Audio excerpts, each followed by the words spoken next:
मित्रांनो, cricket live चॅनलवर स्वागत आहे तुमच्या सर्वांचं.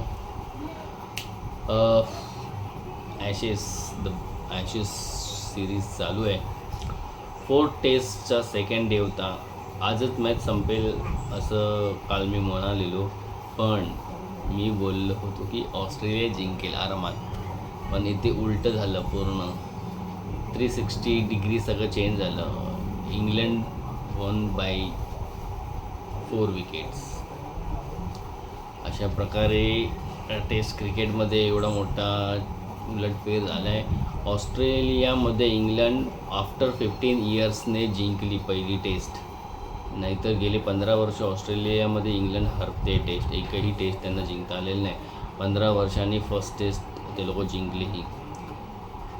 ऑस्ट्रेलियाच्याच खराब बॅटिंगमुळे हरलो असं म्हणायला पाहिजे. कारण 46ची लीड 152 फर्स्ट इनिंगमध्ये करून देखील 46ची लीड त्यांना मिळाली होती काल.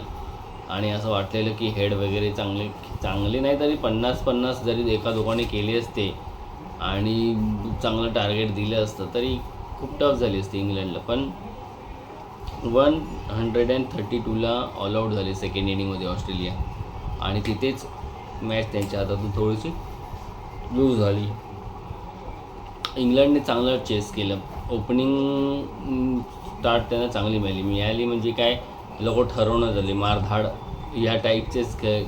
ते लोक तेच जर डिफेन्समध्ये खेळत असते तर कदाचित मॅच थोडी क्रिटिकल झाली असती. पण ते लोक सुरुवातीलाच मारधाड ते कट लागून बाउंड्री वगैरे खूप केले त्यांच्या सुरुवातीला डकेटचं आणि झॅक क्राउलीचं. तर त्या ओपनिंग स्टँडमुळेच त्यांना चांगलं स्टार्ट मिळालं आणि ते लोक जिंकले. ऑस्ट्रेलियाने काल काय गंमतच केली. त्यांनी काल बॉलरला ओपनर पाठवलं हेडबरोबर.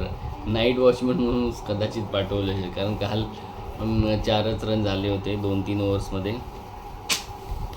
तर बोलंड आज मग आले आऊट झाला लगेच. बोलंडने केले 6 रन्स, हेडनी केले 46. जॅक विकेट ओपनर आहे, त्याने केले 5. लविशंगीने केले 8. स्मिथ ह्या सिरीजमध्ये स्मिथ जसं पाहिजे तसा खेळलेला दिसत नाही. 24 करून आऊट झाला. या स्मिथमध्ये तो कॅप्टनशिप पण करतो आहे. कारण कोणतो पॅट कमिन्स काय इंजुरी आहे वाटतं त्याला. Khawaja 0.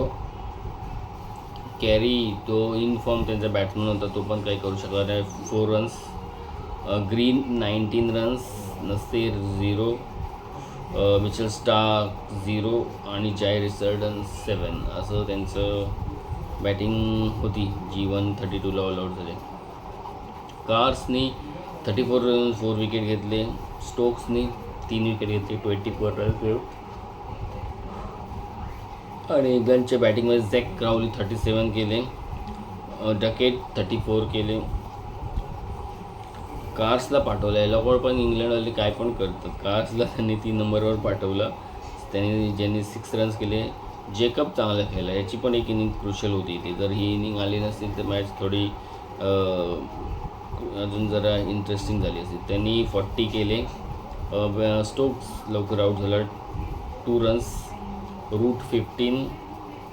Harry Brook not out राहिला 18वर. आणि स्मिथ विकेट किपर,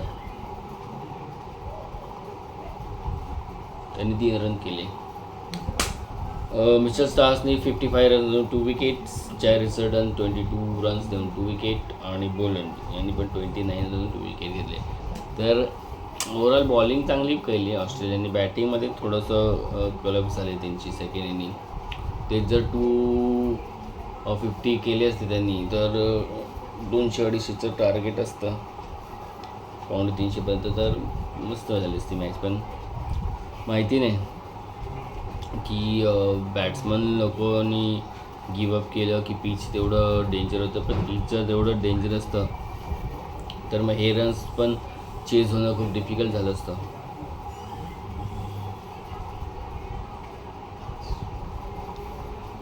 तर मित्रांनो, मग 4th टेस्ट संपली. तर लास्ट टेस्ट बाकी आहे आणि सिरीज 3-1ने ऑस्ट्रेलिया लीड करते.